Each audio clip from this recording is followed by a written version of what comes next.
خلیفہ کو تو کسی خطے کا حاکم ہونا ہی نہیں چاہیے، مگر میں جانتا ہوں کہ آپ میری بات قبول نہیں کریں گے۔ میں احترام خلافت کی وجہ سے خاموش رہا، اب جب کہ میری آنکھوں سے پردے اٹھ چکے ہیں۔ میں بہتر سمجھتا ہوں کہ آپ صلح و صفائی سے نشان زدہ علاقے مجھے دے دیں۔ میں امید رکھوں گا کہ اپنے رتبے کا خیال رکھتے ہوئے آپ پس و پیش نہیں کریں گے۔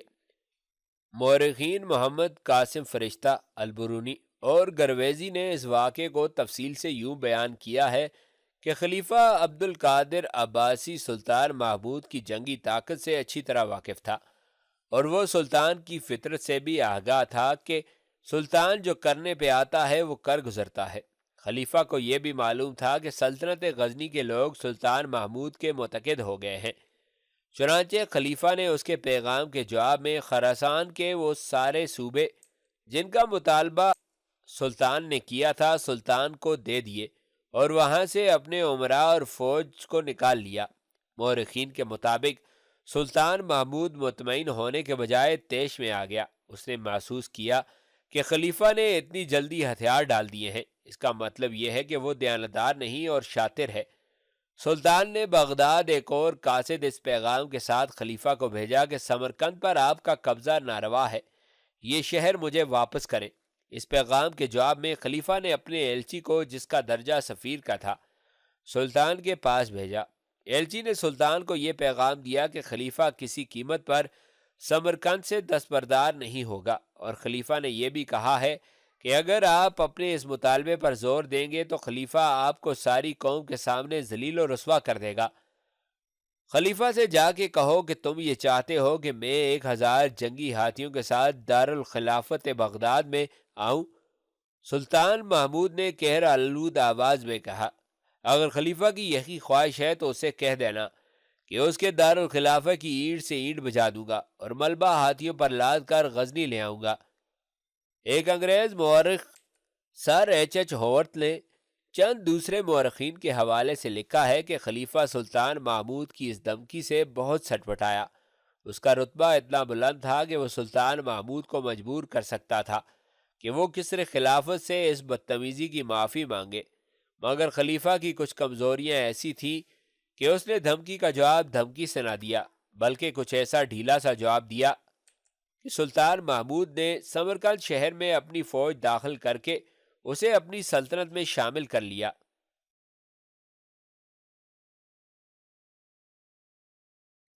1012 آدھا گزر چکا تھا۔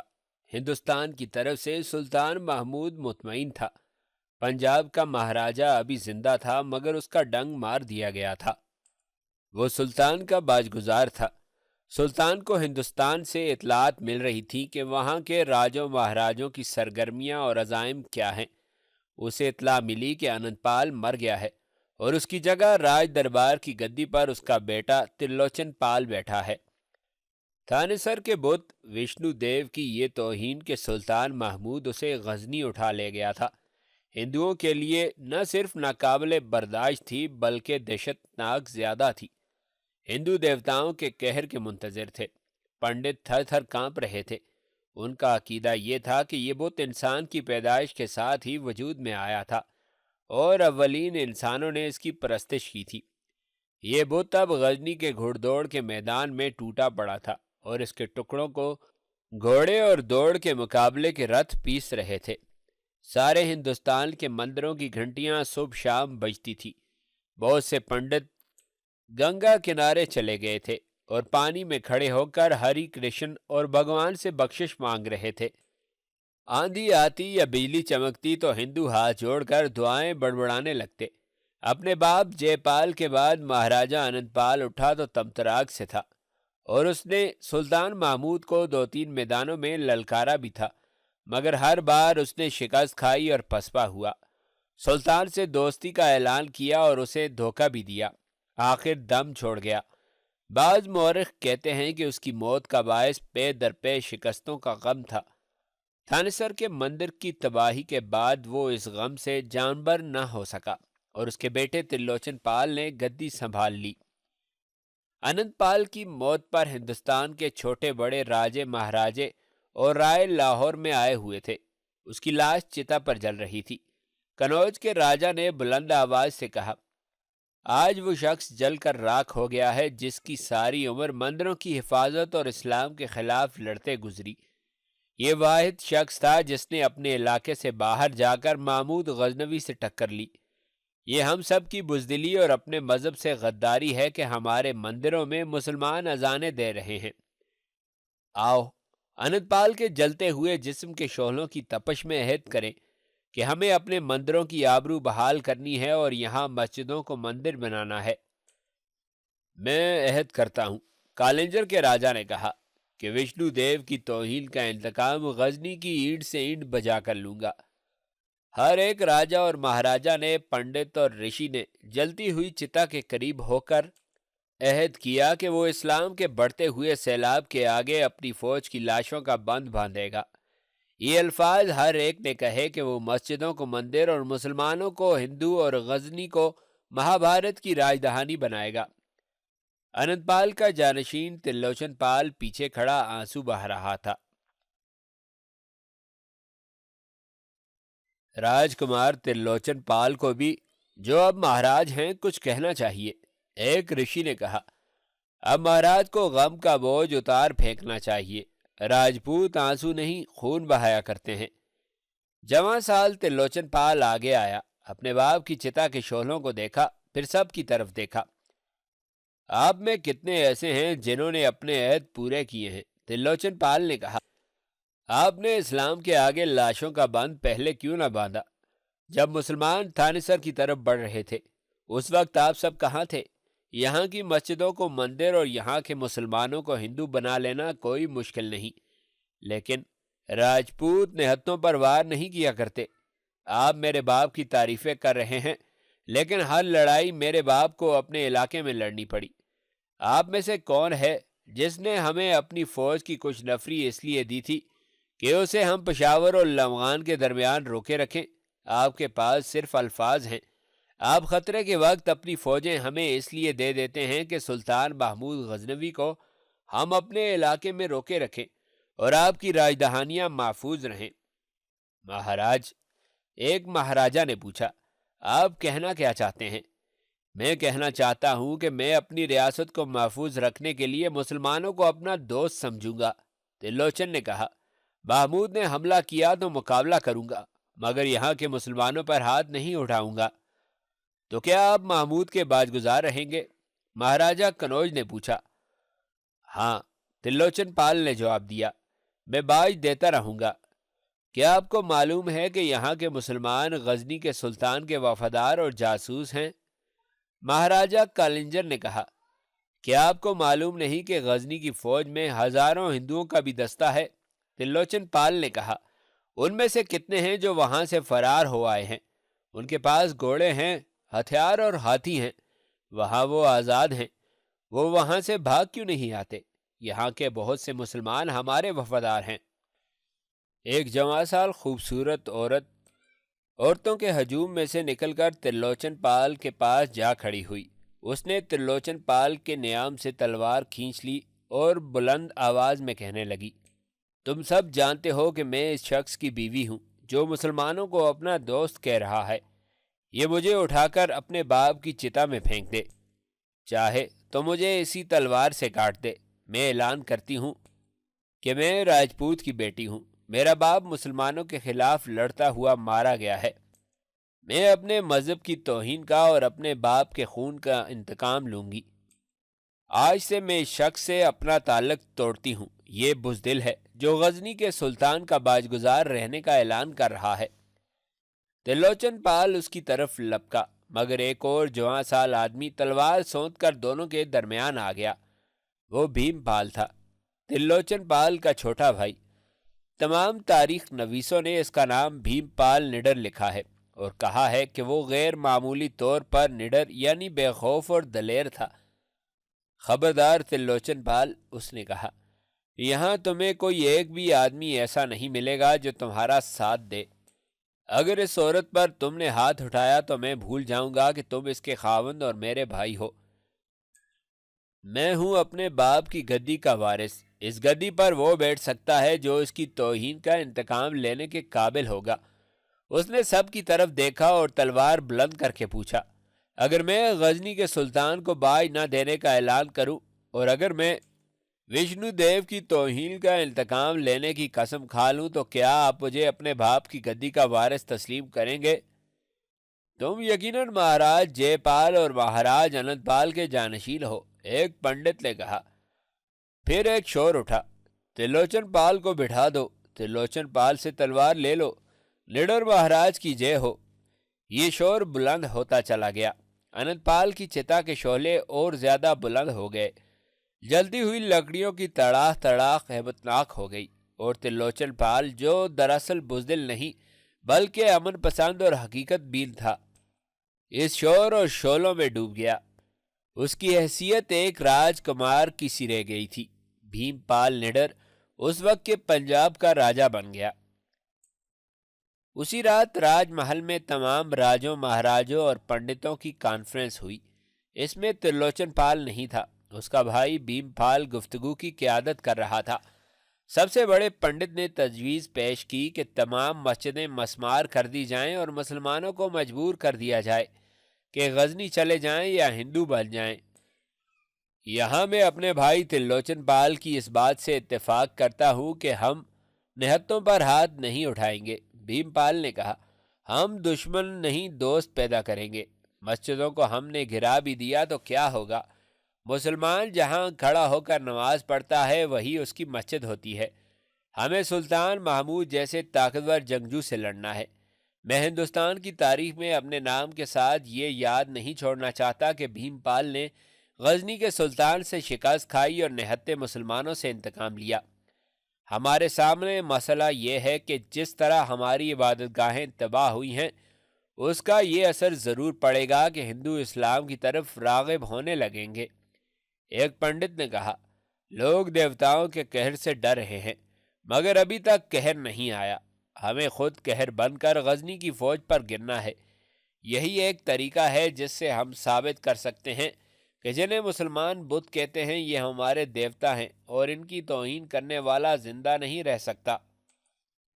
کسی نے یہ بھی مشورہ دیا کہ جن قلعوں پر مسلمانوں کا قبضہ ہے انہیں محاصرے میں لے لیا جائے، مگر دو مہاراجوں نے اس کی مخالفت کی اور کہا کہ محمود غزنوی اپنی پوری جنگی طاقت سے آ جائے گا، اس کے لیے ہمیں تیاری کی ضرورت ہے، ہمیں تیاری کے لیے وقت چاہیے، پھر ہم محمود کو ہندوستان میں گھسیٹ کر کسی بڑی ہی مشکل جگہ لائیں گے اور لڑائیں گے، ہم اسے پھندے میں لائیں گے۔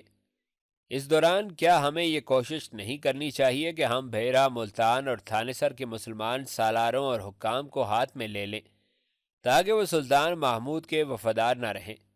بھیم پال کے وزیر نے کہا، وہ بڑا ہی دانشمند اور تجربہ کار وزیر تھا۔ اس نے کہا، ہمارے پاس طریقے موجود ہیں جن سے ہم ان حکام کو بیکار کر سکتے ہیں۔ یہ مسلمان اپنے ایمان اور کردار کے بڑے پکے ہوتے ہیں۔ بھیم پال نے کہا، مجھے امید نہیں کہ آپ ان کے سالاروں اور حاکموں کو اپنے ہاتھ میں لے سکیں گے۔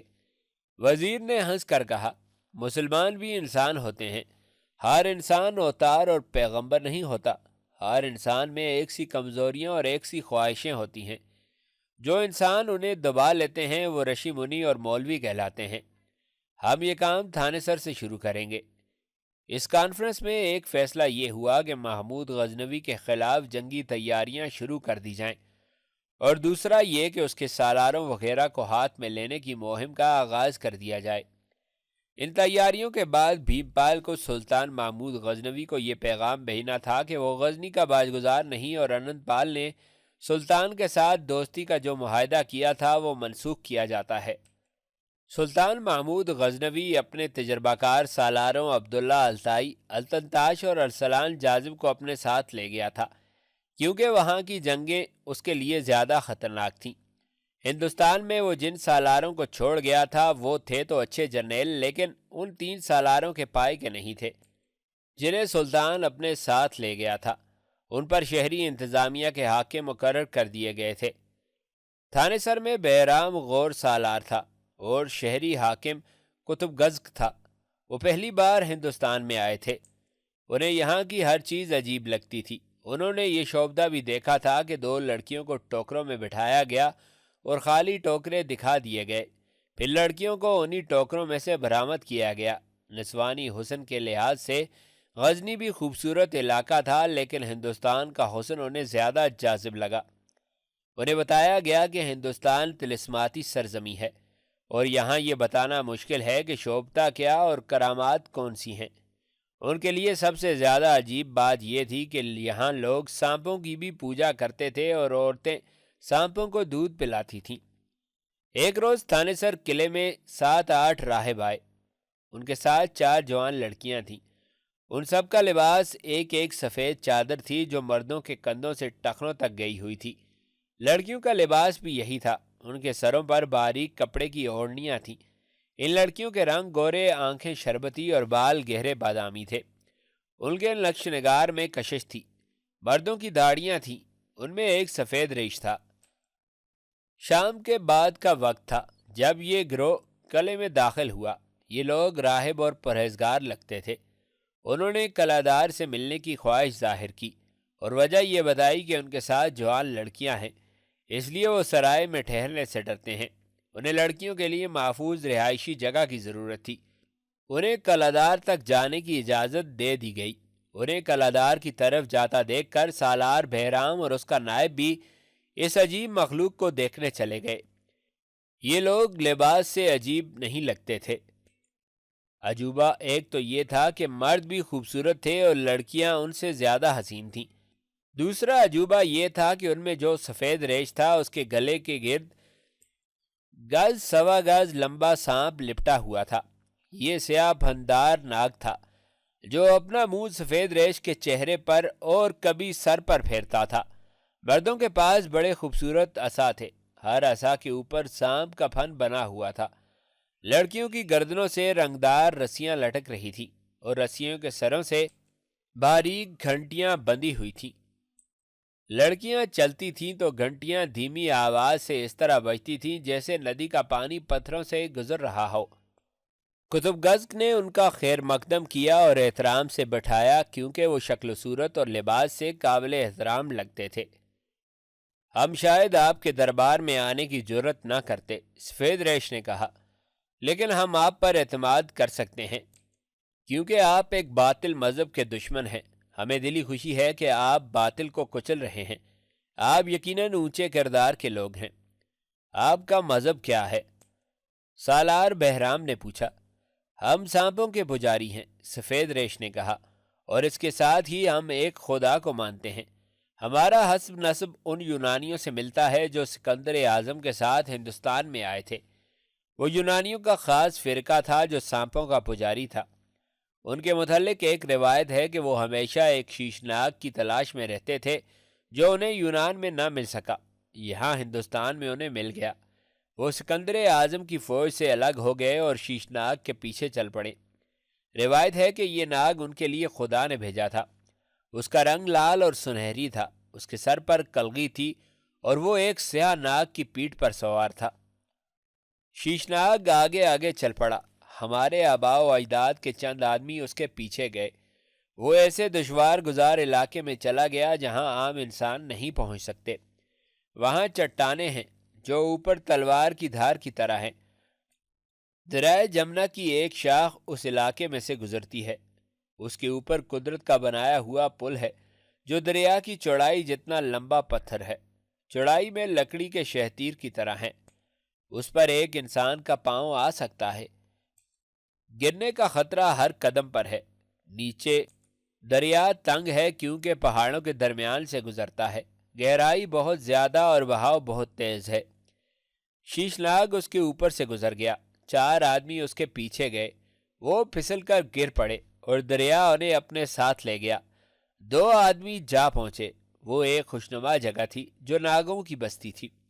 ہمارے آباء و اجداد وہیں آباد ہو گئے، ہم وہیں سے آئے ہیں۔ ہم سانپوں میں رہتے ہیں۔ کیا آپ سانپ کو خدا مانتے ہیں؟ خدا تو ہم خدا ہی کو مانتے ہیں، سفید ریش نے کہا، لیکن سانپ کو ہم اس لیے لائق پرستش سمجھتے ہیں کہ یہ خدا اور انسان کے رابطے کا ذریعہ ہے۔ یہ شیطان بھی ہے، فرشتہ بھی ہے۔ لوہے اور پتھر کو سونا بنانے کی طاقت اور کرامت کس کے پاس ہے؟ صرف سانپ کے پاس۔ یہ ایک خاص قسم کا سانپ ہوتا ہے۔ اگر اس کی عمر 100 سال پوری ہو جائے تو اس کے جسم میں ایک گولی پیدا ہو جاتی ہے جو چمکتی ہے۔ اسے کوئی من کہتا ہے تو کوئی من کا۔ سانپ اسے ہر وقت منہ میں رکھتا ہے، کسی کسی وقت اس کے ساتھ کھیلتا ہے، گولی کو ہوا میں اچھالتا ہے اور اسے پکڑ لیتا ہے۔ یہ گولی اگر لوہے کے ٹکڑے پر رگڑو تو لوہا سونا بن جائے گا، اسے اپنی تلوار پر رگڑیں تو تلوار سونا بن جائے، مگر آج تک کوئی انسان یہ گولی حاصل نہیں کر سکا۔ رات کو سانپ سو نہیں سکتا، وہ گولی منہ سے نکال کر زمین پر رکھتا ہے اور اس پر کنڈلی مار لیتا ہے، تب اسے نیند آتی ہے۔ ایسا سانپ صدیوں بعد سننے میں آتا ہے، مگر صرف سننے میں آتا ہے، اسے دیکھا کسی نے نہیں۔ اس کا منکا آج تک کوئی حاصل نہیں کر سکا، اسے کوئی حاصل بھی نہیں کر سکتا۔ ہندوستان میں مشہور ہے کہ یہ منکا جس کے ہاتھ آ جائے گا وہ سارے ہندوستان کا بادشاہ ہوگا، شیش ناگ بھی اس کا غلام ہوگا، اور اس کے محل، اس کی راجدھانی اور اس کے قلعوں کی حفاظت سانپ کریں گے۔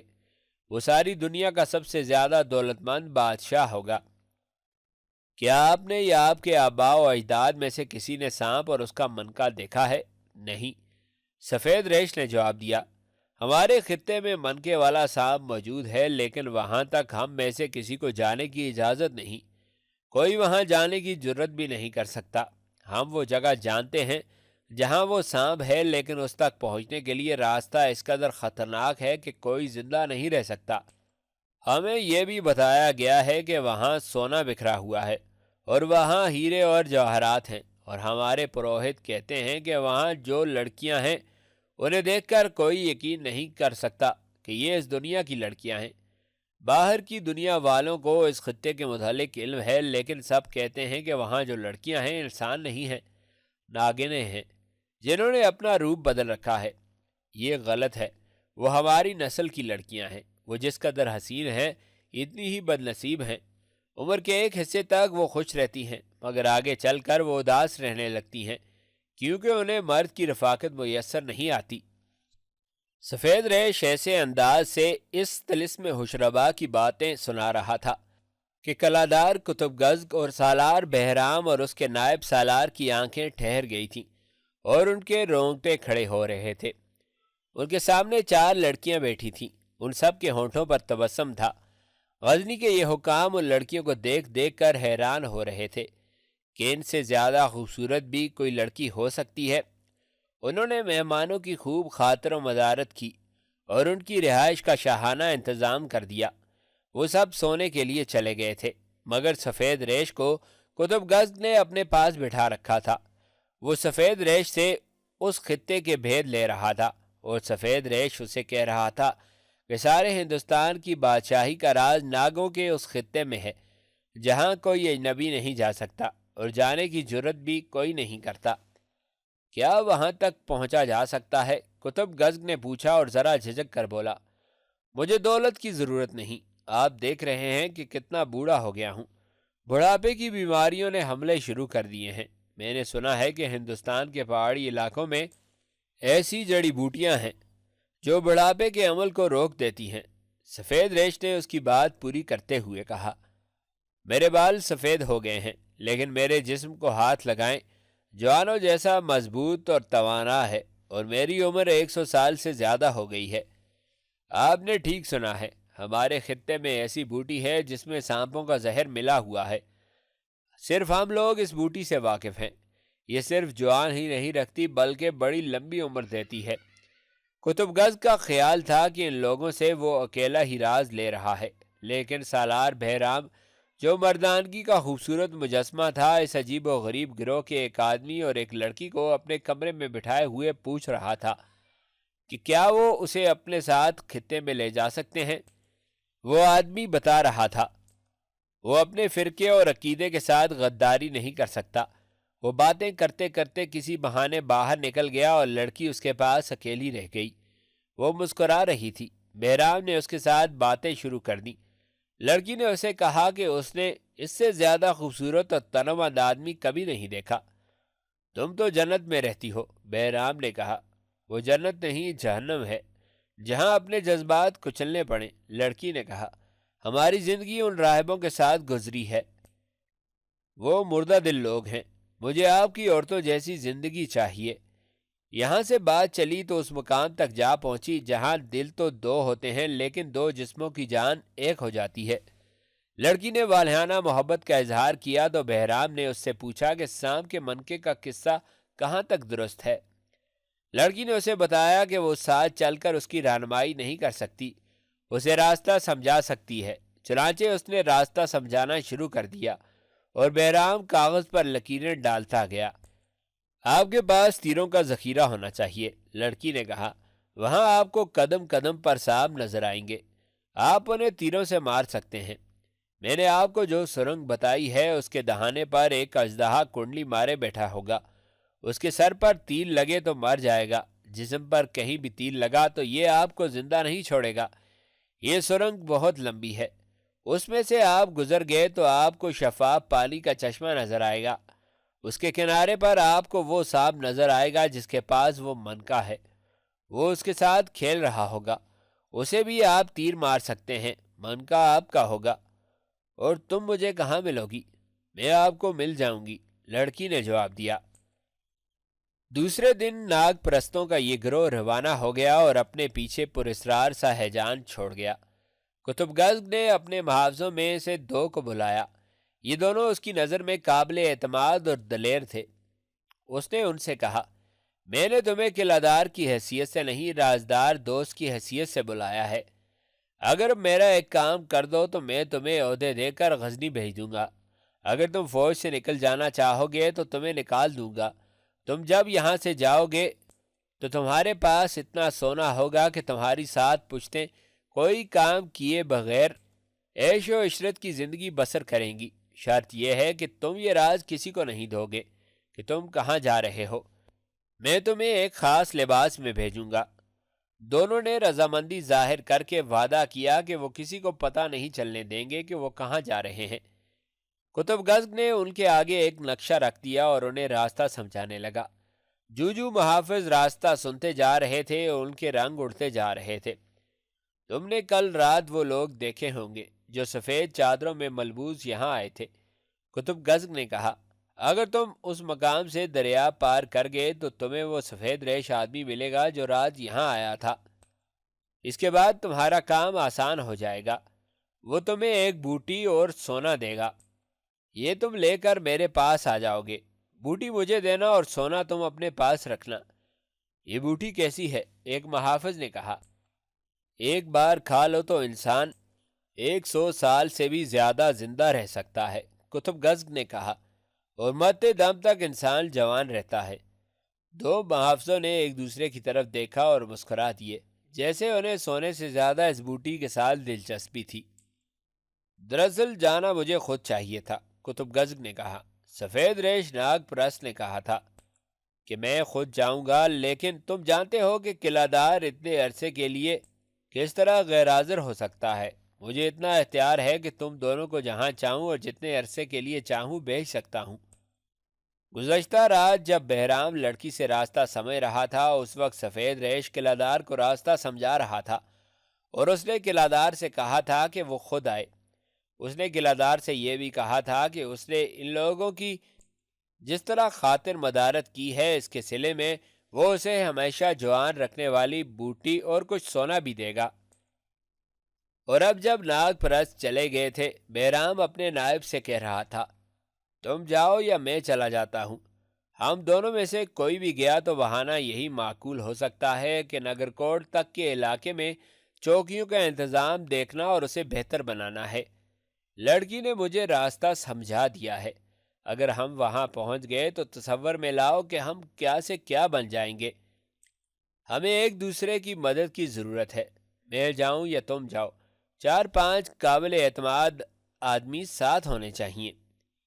کیا آپ نے یقین کر لیا ہے کہ ان لوگوں نے جو کچھ کہا ہے وہ بالکل ٹھیک ہے؟ نائب سالار نے کہا۔ کیا آپ نے سوچا ہے کہ اس لڑکی نے اتنا نازک راز آپ کو کیوں دیا ہے؟ اس لیے کہ وہ مجھے دیکھ کر اپنے دل کے ہاتھوں مجبور ہو گئی تھی، بہرام نے جواب دیا۔ وہ چاہتی ہے کہ میں اس پراسرار اور دنیا کی نظروں سے اوجھل خطے سے سونا سمیٹ لوں اور اسے اپنے ساتھ لے آؤں۔